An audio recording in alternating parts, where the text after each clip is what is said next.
हरिओम.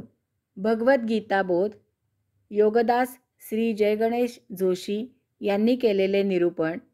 अध्याय 2. सांख्ययोग. ओम श्री परमात्मने नमः. अथ द्वितीयोऽध्यायः. जय योगेश्वर.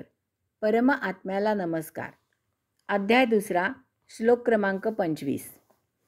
अव्यक्तः अयम् अचिन्त्यः अयम् अविकार्याः अयम् उच्यते तस्मात् एवं विदित्वा एनं न अनुशोचितुम अर्हसि. हा आत्मा अदृश्य आहे, तो कल्पना करण्यापलीकडे आहे, तो अविकारी म्हटला जातो. अशा प्रकारे त्याला जाणल्यावर तू शोक करणं योग्य नाही. आत्मा सूक्ष्मातिसूक्ष्म आहे, ते एक निव्वळ अस्तित्व आहे, त्यामुळे तो दृश्य नाही. उपमा द्यायला, समजवायला त्याच्यासारखी भौतिक गोष्ट उपलब्ध नाही. त्यामुळे बुद्धीला कितीही ताण दिला तरी आत्मा कल्पनेने जाणता येणे शक्य नाही. त्याच्यावर कसलाही कशाचाही परिणाम होत नाही. तो निर्विकारी आहे, अकर्ता आहे. त्यामुळे तो केवळ उपस्थित असतो, प्रत्येक गोष्टीला साक्षी असतो. त्याच्या उपस्थितीने सर्व कार्ये घडतात. भौतिक उदाहरण द्यायचं तर पाऊस पडतो, सृष्टी हिरवी होते. याचा अर्थ पाऊस सृष्टी हिरवी करत नाही, केवळ पावसाची हजेरी ते कार्य आपोआप करते. अशा प्रकारे आत्म्याला जाणल्यावर अर्जुना, तू शोक करणे बंद कर आणि आपले कर्तव्य करायला तयार हो. हरिओम.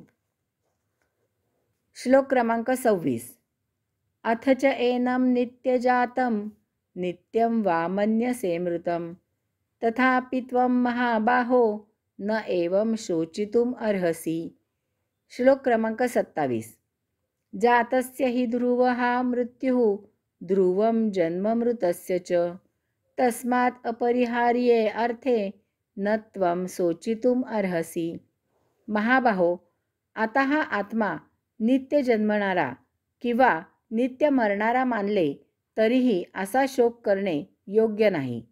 कारण जन्म होणारा नक्की मृत पावेल आणि जो मृत पावला आहे त्याचा जन्मही निश्चित होईल. यास्तव या अटळ गोष्टीबद्दल शोक करणे उचित नाही. विज्ञानाला मानणाऱ्यांना प्रत्येक गोष्टीचा वस्तुनिष्ठ पुरावा लागतो. तसंच त्यांना पुरावा दिला तरी ते ती गोष्ट मान्य करतीलच असं नाही. कारण एकदा प्रश्न निर्माण झाला की एकातून दुसरा आणि दुसऱ्यातून तिसरा अशी प्रश्नांची न संपणारी मालिका सुरू होते. यास्तव भगवंत श्री अशांना त्यांच्याच भाषेत समजावण्याचा येथे प्रयत्न करत आहेत. आत्मा अदृश्य, अनादी, अनंत आहे वगैरे आपण सध्या बाजूला ठेवू. त्याऐवजी दुसऱ्या मताने आता असं पहा, जन्मानंतर मृत्यू आणि मृत्यूनंतर जन्म हा होतच असतो. जन्म मृत्यूचे रहाटगाडगे हे असे नेहमीच प्रवाहित असते. झाड उगवतं, त्याच्यापासून बी तयार होतं.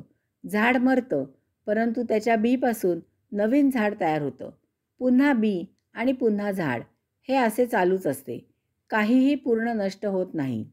यास्तव महाबाहो, तुला कौरवांच्या मृत्यूचा शोक, मोह, दुःख होण्याचं कारण नाही.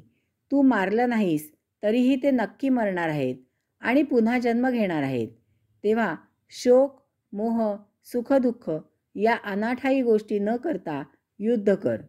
या पाप्यांपासून अधर्माला, अन्यायाला, जनतेला सोडव आणि या पाप्यांनाही पुन्हा जन्म घेऊन चांगलं जीवन जगायची संधी उपलब्ध करून दे. अर्जुनाला येथे भगवंत श्रींनी महाबाहो असं संबोधलं आहे. त्याच्या महान पराक्रमाची, त्याच्या बलाढ्य ताकदीची भगवंत श्री अर्जुनाला आठवण करून देऊ इच्छितात. अधर्माचं, अन्यायाचं परिमार्जन करायची अर्जुना तुझ्यात ताकद आहे हे त्यांना त्याच्या मनावर ठसवायचं आहे. तेव्हा हे महाबाहो, शक्तिशाली अर्जुना, तू युद्धाला तयार हो. हरिओम.